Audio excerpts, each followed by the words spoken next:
Hello, and welcome to the Sober Buddy Podcast, your daily boost of sober thinking and awesome life building. I'm Tara Schiller, CEO and co-founder here at Sober Buddy, and today I want to talk to you about a super powerful tool for healing that I think everyone should know about, and so I am pumped to tell you about it. Remember, if you like what you hear on the podcast, you should download the Sober Buddy app for bite-sized challenges, motivation, tips, sober tracking, and all sorts of cute, fun, fluffy, so that you can take your life to the next level. There are so many good challenges on there that will give you the tools you need to get and stay sober, and they're customized to your drug of choice and stage of recovery.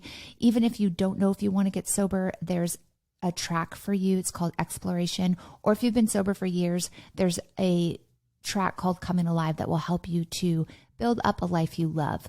Buddy even responds to your mood, so definitely check it out. So let's get into it. So thinking about what is that powerful tool for healing? And I've been reading about this a ton and using it in my own life. And that tool is telling your story. Telling your story is super powerful. There's multiple reasons for this. One is that when you expose something, when it's no longer in the dark, when you talk about it, it releases shame. And you do need it to be received. You need it to be received by people who can hear it without judging you. But also just the act of speaking it begins to remove shame and also gives you a chance to narrate the story, your story, in a way that makes sense to you. And every time that you talk about it, every time that you tell it from your perspective, then you give your brain a chance to make sense of it all, because you can go along one line of thinking and you're doing it in a linear way of telling your story, because everything happens and all of your emotions happen kind of from all over the place. And telling it and having to articulate why things happened, how things happened, what you went through, what you're still going through, is super powerful. I know for me, I have found that even if I'm going through something, I tend to want to present myself, you want to present yourself like, oh, I'm fine. Everything's fine. I'm going through a little thing, but I'll be fine. It's going to be good. It's okay. Don't worry about me. But I have found that there's an incredible power in saying, I'm not okay. Everything's messed up. I don't always make the great decisions. I'm not making, healthy decisions right now, or I'm struggling right now. And just saying that and being comfortable with saying that. And the more that I say it, the more comfortable I am at admitting that. I recently was telling a friend, life's a fuckery. It's just a fuckery. And I keep thinking that I can control it and that I can do it in a perfect way, or I can create some ideal. But you know what? That's just not the truth. That is not how life goes for me. That's not how life goes for anybody.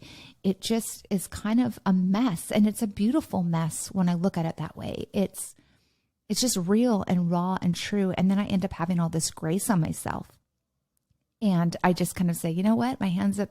Just kind of throw my hands up and say, I'm doing my best. I'm working from my current understanding. I'm trying to learn from everything that I've done or felt or been through. And I'm never going to be at that point where I make the perfect decisions. But this is my story. This is what I'm going through. And I find that people respond really well to it, and that creates connection. But it also releases me from my shame or from my stress that I'm going through.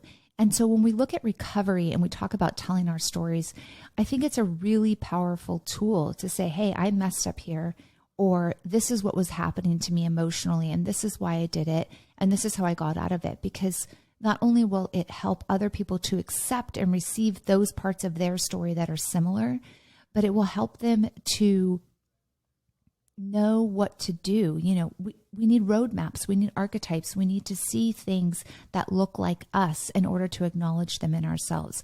So I just want to say, if you are struggling and you're kind of thinking, I don't know what to do next, I don't know how to get myself to the next emotional place, do this exercise.